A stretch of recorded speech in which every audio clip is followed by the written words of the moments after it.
నమస్కారం ETV news కు స్వాగతం. ముందుగా ముఖ్యాంశాలు. పాకిస్తాన్ పై నిప్పులు చెరిగిన ప్రధాని మోదీ, రక్తపాతం మారణ హోమాన్ని కోరుకుంటోందని ధ్వజం, జవాన్ల త్యాగాలు వృధా కానివ్వబోమని స్పష్టీకరణ. ఉగ్రవాద ఎగుమతిదారుగా మారిందని పాక్ పై మండిపాటు, ఆసియా అభివృద్ధికి ఆటంకాలను సృష్టిస్తోందని ఆరోపణ, ఆ దేశ ప్రజలే ప్రశ్నించాలని సూచన. హైదరాబాద్ను వేడని వరద నీరు, ఇంకా నీటిలోనే అనేక కాలనీలు, సహాయ చర్యలు ముమ్మరం చేసిన సర్కార్, రంగంలోకి సైన్యం, ఎన్డీఆర్ఎఫ్ బృందాలు. రాజధానిలో వరద పరిస్థితిని సవాలుగా తీసుకుంటామన్న కేసీఆర్, అక్రమ కట్టడాలపై ఉక్కుపాదం మోపుతామని ప్రకటన, 5 ఏళ్లలో విశ్వనగరం చేస్తామని వెల్లడి. తెలుగు రాష్ట్రాల్లో జలకలను సంతరించుకున్న ప్రాజెక్టులు, శ్రీరామ్ సాగర్లోకి పోటెత్తుతున్న వరద, సింగూరు, నిజాం సాగర్లలోకి కొనసాగుతున్న ప్రవాహం. దోమలపై సమరశంఖం పూరించిన ఆంధ్రప్రదేశ్ సర్కార్, పరిసరాల పరిశుభ్రతపై రాష్ట్ర వ్యాప్త ర్యాలీలు, బహిరంగ మల విసర్జనకు స్వస్తి పలకాలన్న సీఎం. కాన్పూర్ టెస్టులో 3వ రోజు చెలరేగిన భారత్, 262 పరుగులకే న్యూజిలాండ్ ఆలౌట్, రెండో ఇన్నింగ్స్లో అర్ధశతకాలతో చెలరేగిన విజయ్, పుజారా.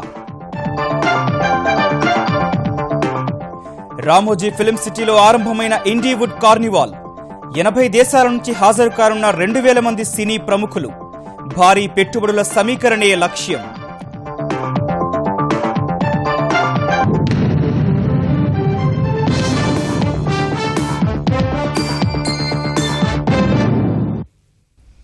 హైదరాబాద్లో వర్షం తెరిపించిన ప్రజల వరద కష్టాలు మాత్రం కొనసాగుతున్నాయి.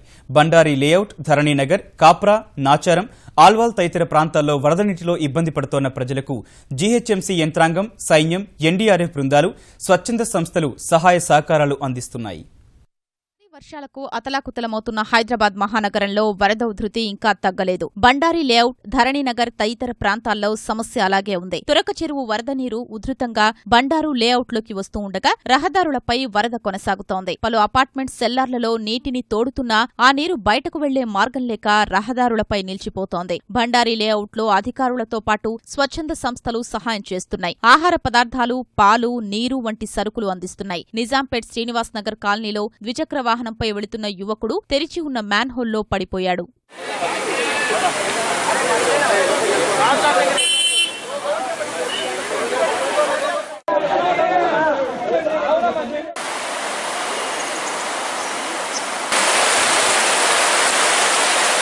కూకట్పల్లి ఆల్విన్ కాలనీ ధరణినగర్లో ఒక ప్రైవేటు విద్యాసంస్థకు చెందిన బస్సు విద్యార్థులతో సహా ప్రవాహం మధ్యలోనే నిలిచిపోయింది. సమీపంలో పెద్ద కాలువ వద్ద బస్సు ఆగిపోవడం గమనించిన స్థానికులు బస్సును బయటకు తీసుకొచ్చారు. బస్సు డ్రైవర్ను అదుపులోకి తీసుకున్న పోలీసులు పాఠశాల యాజమాన్యంపై కేసు నమోదు చేశారు. ధరణినగర్ కాలనీలో పలు స్వచ్ఛంద సంస్థలు, మూవీ ఆర్ట్స్ అసోసియేషన్ అధ్యక్షుడు రాజేంద్ర ప్రసాద్ నేతృత్వంలో సినీ నటులు బాధితులకు సాయం చేశారు.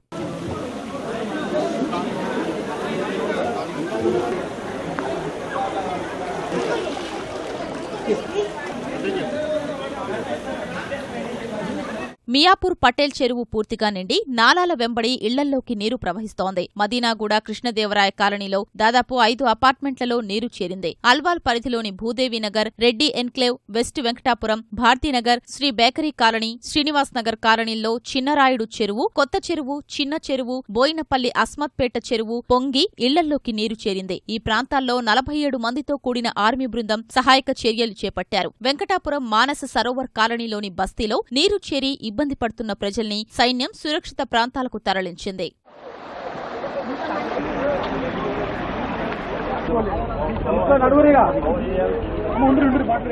కాప్రా చెరువు పొంగి ప్రవహిస్తూ ఉండగా వాసవి శివనగర్, జనప్రియ అపార్ట్మెంట్, దమ్మయ్యగూడ, ఓల్డ్ కాప్రాలో ఇళ్లల్లోకి వరద నీరు చేరి 3 రోజులుగా ప్రజలు ఇబ్బంది పడుతూనే ఉన్నారు. కాప్రా సర్కిల్ పరిధిలోని ఎల్లారెడ్డిగూడలో పురాతన ఇళ్లు కూలి 14 నెలల పాప గాయపడింది. తార్నాక పరిధిలో లాలాపేట నాలా ఉధృతికి వాహన రాకపోకలకు ఇబ్బంది కలుగుతోంది. మల్కాజ్గిరిలోని ఈస్ట్ ఆనంద్ బాగ్ వద్ద బావి ఉప్పొంగి ప్రవహిస్తూ ఉండడంతో జీహెచ్ఎంసీ అధికారులు బాధితుల కోసం భోజనాలు, వైద్య శిబిరాల్ని ఏర్పాటు చేశారు.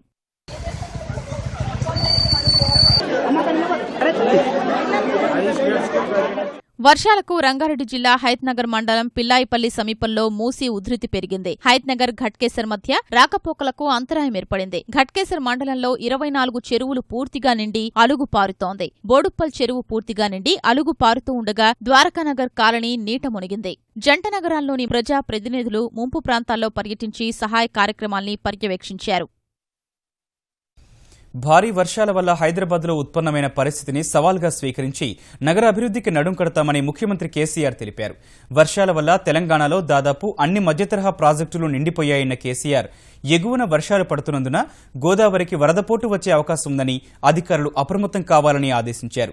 వర్షాలు వరదలపై అధికారులతో సుదీర్ఘ సమీక్ష నిర్వహించిన కేసీఆర్ ప్రస్తుత సమస్య నుంచి నేర్చుకున్న పాఠమేమిటని ప్రశ్నించారు. ఎదుర్కొన్న సమస్యలే గుణపాఠాలుగా ముందుకు సాగుతామన్న ఆయన ముందు జాగ్రత్తగా వైద్యారోగ్య శాఖ నుంచి 200 బృందాలు పనిచేస్తున్నాయని తెలిపారు. నగరంలో అక్రమ కట్టడాలపై ఉక్కుపాదం మోపుతామని స్పష్టం చేశారు. ఆల్మోస్ట్ ఒక సెంచరీ తర్వాత అనుకోని అన్సీన్ వర్షపాతం పడ్డది. 448% ఎక్సెస్ రెయిన్ పడ్డది. దీనివల్ల కొంచెం ఇన్కన్వీనియన్స్ వచ్చింది. హైదరాబాద్ లో వర్షం నీళ్ళని తీసుకుపోయేటువంటి నాలాల మీద 28,000 అక్రమ కట్టడాలని, దానిలో గత ప్రభుత్వాల తెలివి తక్కువతనం వల్ల కట్టినటువంటి ప్రభుత్వ బిల్డింగ్ కూడా మెర్సీలెస్ గా ఒకటి మాత్రం చేస్తున్నాం. హైదరాబాద్ లో అక్రమ కట్టడం కడితే నిర్దాక్షిణ్యంగా కూల్చివేస్తాం. ఈ 28,000 నాలాల మీద కట్టిన అబ్స్ట్రక్షన్స్ కూడా తొలగించాల్సిన అక్కర ఉంటుంది. అందరూ ఇందులో కనుక పేదవాళ్ళు ఉంటే ఈ తొలగించే దాంట్లో వాళ్ళందరూ కూడా ప్రభుత్వం ఫ్రీగా డబుల్ బెడ్రూమ్ ఇల్లు కట్టిస్తాం. వాళ్ళు సహకరించాల్సిన అవసరం ఉంటుంది. ఈ వర్షాలు పూర్తిగా విడ్రా అయిన తర్వాత హైదరాబాద్ కు రోడ్లను యుద్ధ ప్రాతిపదికన చేయడానికి మన రాష్ట్ర ప్రభుత్వం నుంచి ఒక 300-400 కోట్ల రూపాయల గ్రాంట్ కూడా వాళ్ళకి ఇచ్చేస్తాం. రెండవది, విశ్వనగరంగా హైదరాబాద్ మార్చడానికి పర్మనెంట్ సొల్యూషన్ చేయడానికి 15 నుంచి 20,000 కోట్ల రుణం కూడా జిహెచ్ఎంసీకి గవర్నమెంట్ గ్యారంటీ స్టాండ్ అయ్యి లోన్ కూడా ఇప్పిస్తాం. జిహెచ్ఎంసీకి 30 సంవత్సరాల భవిష్యత్తును దృష్టిలో పెట్టుకుని ఈ నిర్మాణాలన్నీ పూర్తి కావడానికి, సంపూర్ణంగా మనం ఆశించే నగరం తయారు కావడానికి కనీసం 5 నుంచి 6 సంవత్సరాలు పడుతుంది టైం.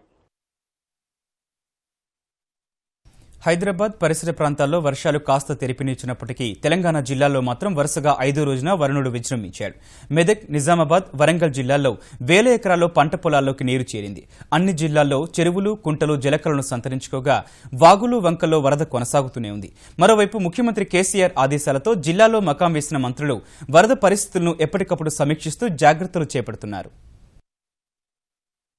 అల్పపీడనం ప్రభావంతో 5వ రోజున కొనసాగిన వర్షాలకు తెలంగాణ జిల్లాల్లో వాగులు, వంకల్లో వరదలు పోటెత్తుతూనే ఉన్నాయి. దాదాపు అన్ని జిల్లాల్లో చెరువులు, కుంటలు నిండుకుండల్ని తలపిస్తూ ఉండగా ఎగువ నుంచి వస్తున్న వరదకు అలుగులు పొంగి దిగువకు ఉరకలేస్తున్నాయి. వరుసగా కురిసిన వానలకు మెదక్, నిజామాబాద్, వరంగల్ జిల్లాల్లోని పలు లోతట్టు ప్రాంతాల్లోకి నీరు చేరి ప్రజలు ఇబ్బందులు ఎదుర్కొంటున్నారు. వరంగల్ జిల్లా హన్మకొండ, నయీం నగర్, రామ్నగర్ ప్రాంతాల్లో ఇళ్లల్లోకి నీరు చేరింది. కరీమాబాద్ లో 2 పాత భవనాలు కుప్పకూలాయి. పర్వతగిరి మండలం కల్లెడ ఊర చెరువుకు బుంగపడగా పరిస్థితిని పరిశీలించిన ఉప ముఖ్యమంత్రి కడియం శ్రీహరి కట్టకు మరమ్మతులు చేపడతామని చెప్పారు. డోర్నకల్ నియోజకవర్గం మరిపెడ, చిన్నగూడూరు వద్ద ఆకేరు వాగు ఉధృతంగా ప్రవహిస్తోంది. ధర్మారావుపేట వద్ద వంతెనపై నుంచి వరద ప్రవహిస్తూ ఉండగా రాకపోకలకు ఇబ్బంది ఏర్పడింది. వరంగల్ భద్రకాళి చెరువు అలుగు పొంగుతూ ఉండగా కొత్తగా వేసిన కట్ట కోతకు గురికావడం ఆందోళన కలిగిస్తోంది.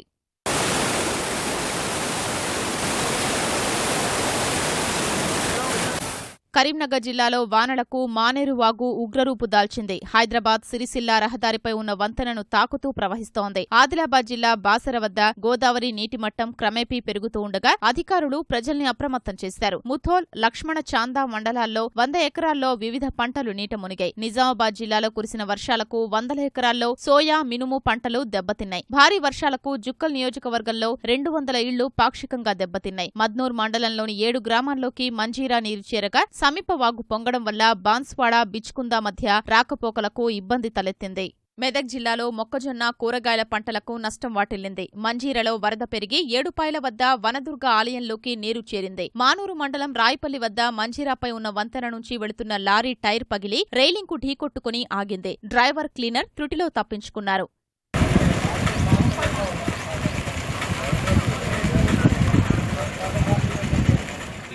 నల్గొండ జిల్లాలోని అన్ని ప్రాంతాల్లో చెరువులు నిండుకుండల్ని తలపిస్తున్నాయి. తుర్కపల్లి మండలంలోని గంధమల్లు చెరువు 10 ఏళ్ల తరువాత నిండితే వేములపల్లి మండలంలోని పెద్ద చెరువుకు గండిపడింది. హైదరాబాద్ నుంచి వస్తున్న మూసీ వరదకు పరివాహక ప్రాంతాల్లోని చెరువులు అలుగులు పొంగుతున్నాయి.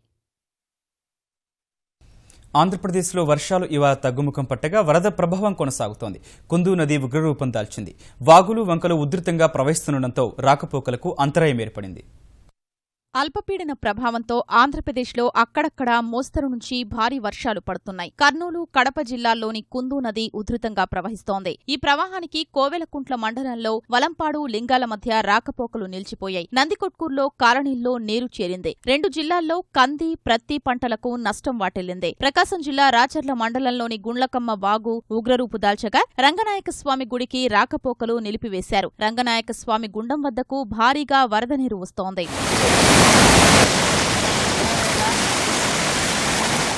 గుంటూరు జిల్లా రాజుపాలెం మండలం రెడ్డిగూడెం వద్ద వర్షాలకు వంతెన దెబ్బతింది. బాపట్లలో నల్లమడుగు వాగు ఉధృతికి వేల ఎకరాల్లో పంట నష్టం జరిగింది. కృష్ణా జిల్లాలో మున్నేరు వాగు పొంగుతోంది. వత్సవాయి మండలం లింగాల రోడ్లపైకి నీళ్లు చేరి వైరా రోడ్డులో రాకపోకలు నిలిచిపోయాయి. పశ్చిమ గోదావరి జిల్లా మన్యం, మెట్ట మండలాల్లో కొండవాగులు పొంగిపొర్లుతున్నాయి. రంగారెడ్డిగూడెం మండలం లక్కవరంలో వెదుళ్ల వాగు ఉధృతికి భీమడోలుకు వెళ్లే ప్రధాన రహదారి కొట్టుకుపోయింది. లక్కవరం, దేవులపల్లి, పుట్లగట్లగూడెల్లో మిరప, అరటి, నిమ్మ, వరికి తీవ్ర నష్టం వాటిల్లింది. విశాఖ జిల్లా నర్సీపట్నం డివిజన్లో నదులు, వాగులు, గెడ్డలు పొంగుతున్నాయి. మేఘాద్రి గెడ్డ జలాశయం నిండుకుండలా మారింది. కళ్యాణపులోవ, తాండవ జలాశయాలకు వరద పోటెత్తింది. విజయనగరం జిల్లాలోని జలాశయాల నుంచి నీటిని దిగువకు వదలడంతో పొలాల్లోకి నీరు చేరింది. శ్రీకాకుళం జిల్లాలోని నాగావళి, వంశధార నుంచి నీటిని దిగువకు వదులుతున్నారు. 3-4 రోజుల నుంచి కురిసిన వర్షాలకు పంటలు దెబ్బతిన్న రైతులను అన్ని విధాలా ఆదుకుంటామని ముఖ్యమంత్రి చంద్రబాబు స్పష్టం చేశారు.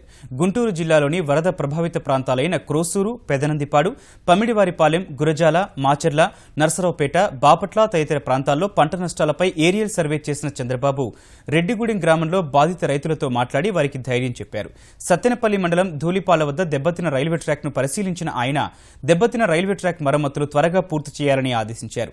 అవసరమైతే ప్రభుత్వం తరపున సహకారం అందిస్తామని రైల్వే అధికారులకు చెప్పారు. ఎడతెరిపి లేకుండా కురుస్తోన్న వర్షాలకు కృష్ణా, గోదావరి, వాటి ఉపనదులపై ఏపీ, తెలంగాణలో ఉన్న అన్ని ప్రాజెక్టులు జలకళను సంతరించుకుంటున్నాయి. ఇప్పటికే కొన్ని ప్రాజెక్టులు పూర్తి సామర్థ్యానికి చేరగా మరికొన్నింటిలోకి వరద పోటెత్తుతోంది. శ్రీరామ్ సాగర్, సింగూరు, నిజాం సాగర్, ఎగువ, దిగువ మానేరు, ఎల్లంపల్లి, మూసి, ప్రకాశం బ్యారేజీ, ధవళేశ్వరం ప్రాజెక్టుల నుంచి నీటిని దిగువకు వదులుతున్నారు.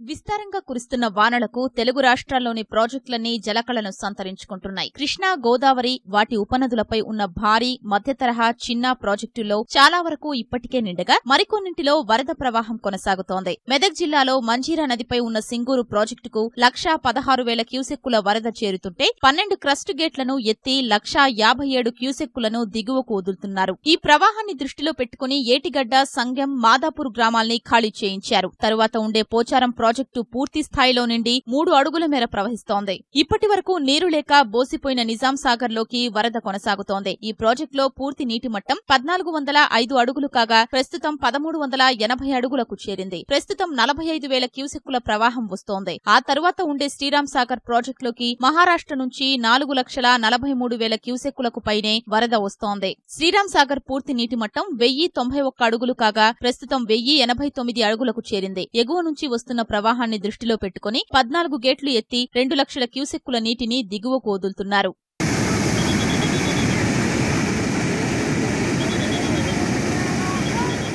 కరీంనగర్ జిల్లాలోని ఎగువ మానేరు, ఎల్లంపల్లి ప్రాజెక్టులు నిండాయి. ఎల్లంపల్లికి 1,57,000 క్యూసెక్కుల వరద వస్తుంటే 1,72,000 క్యూసెక్కులు కిందకు విడుదల చేస్తున్నారు. ఇటు కృష్ణానదిలో కూడా ప్రవాహం ఉరకలేస్తోంది. కర్ణాటకలోని ఆల్మట్టి నుంచి 45,000 క్యూసెక్కులు వదులుతూ ఉండగా నారాయణపూర్ నుంచి 63,000 క్యూసెక్కులు విడుదల చేస్తున్నారు. దిగువన కురిసిన వర్షాలకు వచ్చే వరద కూడా కలిసి జూరాలకు 1,20,000 క్యూసెక్కుల ప్రవాహం వస్తూ ఉండగా 7 గేట్లు ఎత్తి 1,26,000 క్యూసెక్కులు శ్రీశైలానికి వదులుతున్నారు.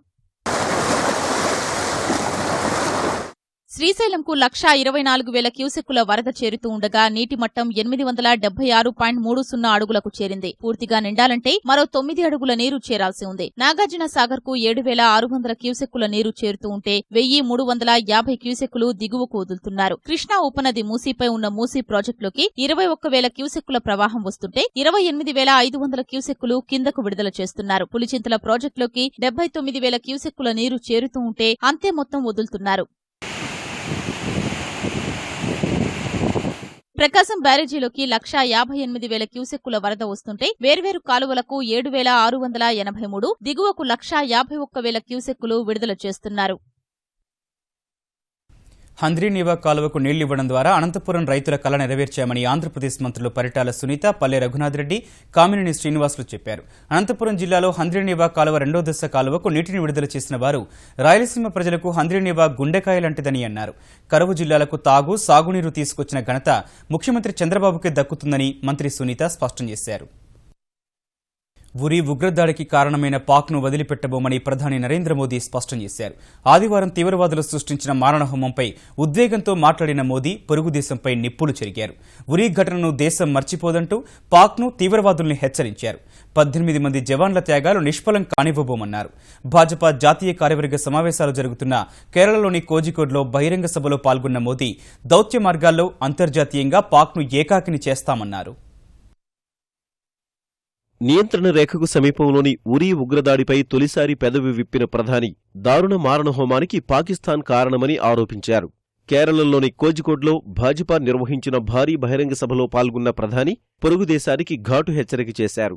21వ శతాబ్దాన్ని ఆసియా శతాబ్దంగా చేయాలని ఖండంలోని ప్రతి దేశం కృషి చేస్తుంటే ఒక్క దేశం మాత్రం ఆసియా రక్తశక్తం కావాలని ప్రయత్నిస్తోందని మండిపడ్డారు. తీవ్రవాదానికి తలవంచే పరిస్థితి లేదన్న ఆయన కోకటి వేళ్లతో సహా పెకిలించి వేస్తామని స్పష్టం చేశారు.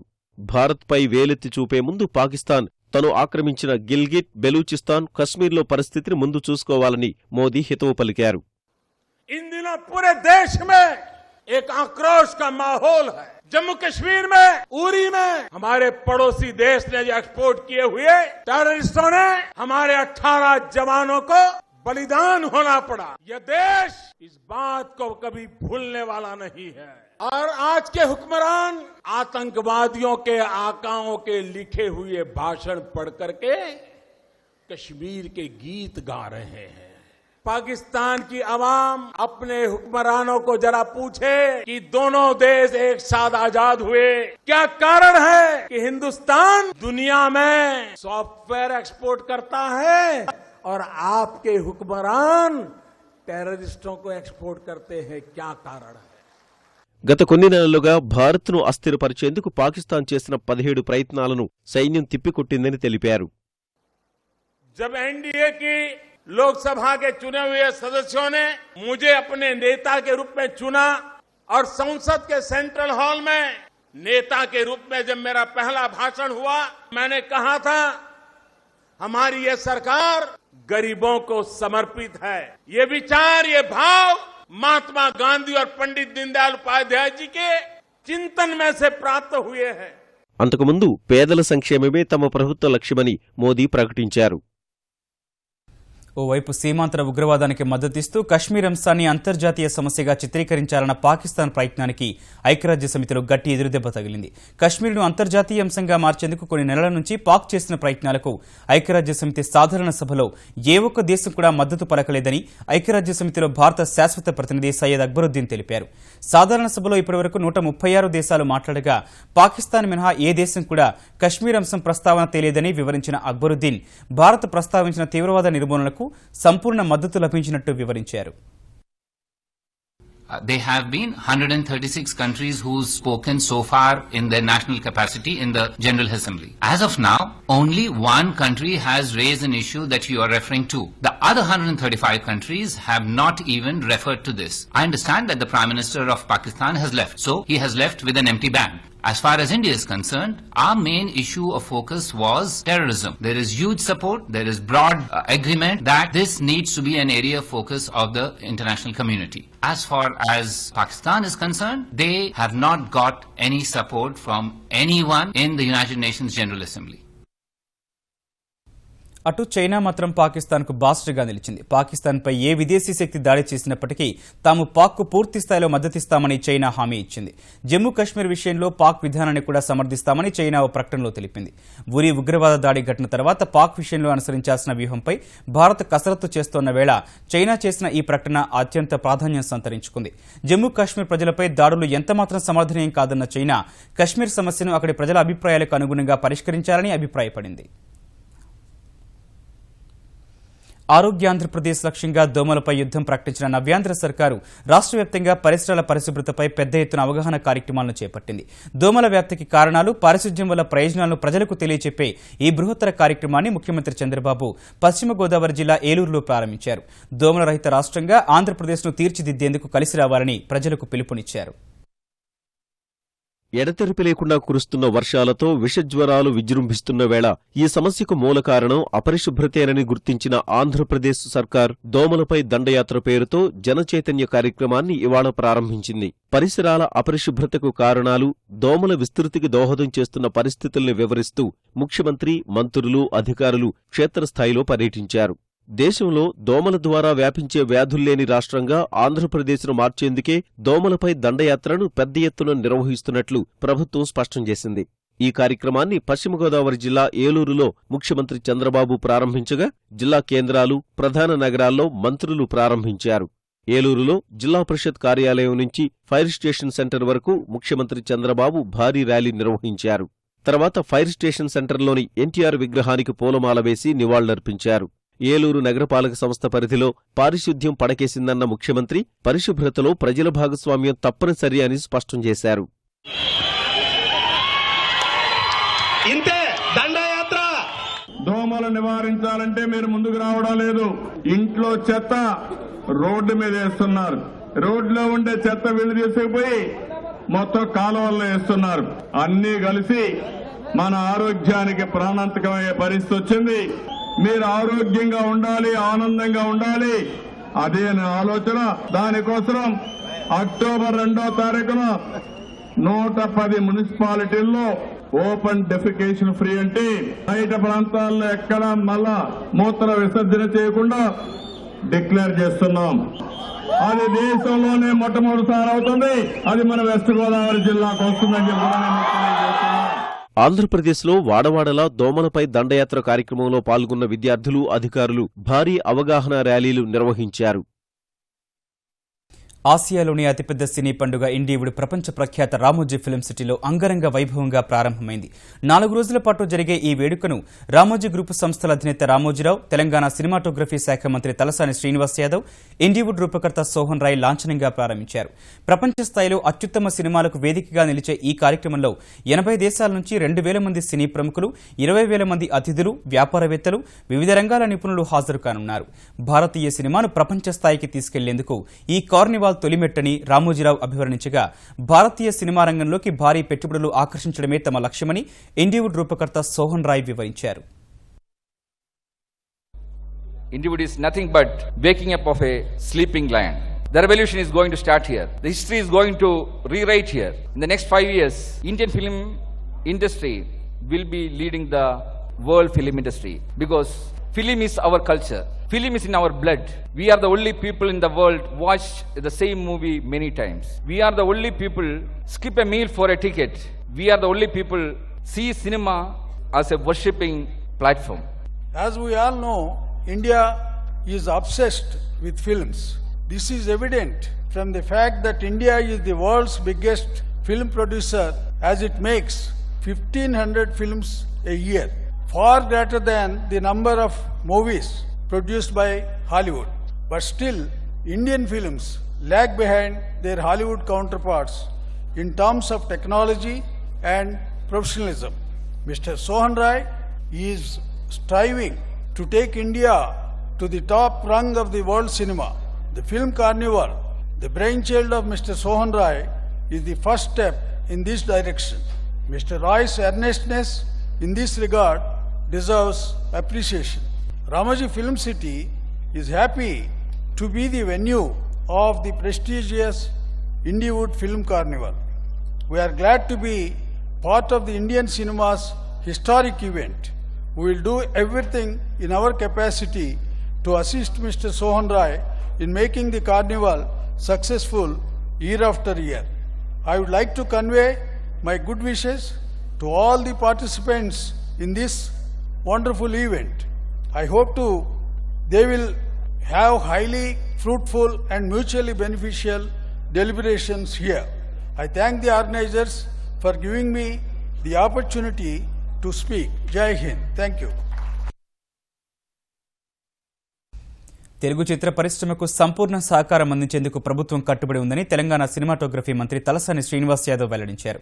ఎన్డీవుడ్ ఫిల్మ్ కార్నివల్లో ప్రారంభోత్సవంలో పాల్గొన్న ఆయన వర్షాలపై సమీక్షల కారణంగా ముఖ్యమంత్రి కేసీఆర్ హాజరు కాలేకపోయారని తెలిపారు. కార్యక్రమానికి సీఎం సంపూర్ణ మద్దతు ప్రకటించారని తెలిపిన ఆయన ప్రపంచ ప్రఖ్యాతిగాంచిన రామోజీ ఫిల్మ్ సిటీలో ఎన్డీవుడ్ ఫిల్మ్ ఫెస్టివల్ జరగడంపై హర్షం వ్యక్తం చేశారు. This carnival will help in improving the standards of the film making. I advise all the participants to make use of the program and plan to produce film with innovative ideas. I appreciate the effort Mr. Sohan Rai Garu, Chairman of Indiwood Film Carnival, for this noble concept for bringing in changes to the Indian cinema industry. And I wish to program a grand success. ETV news సమాప్తం. నమస్కారం.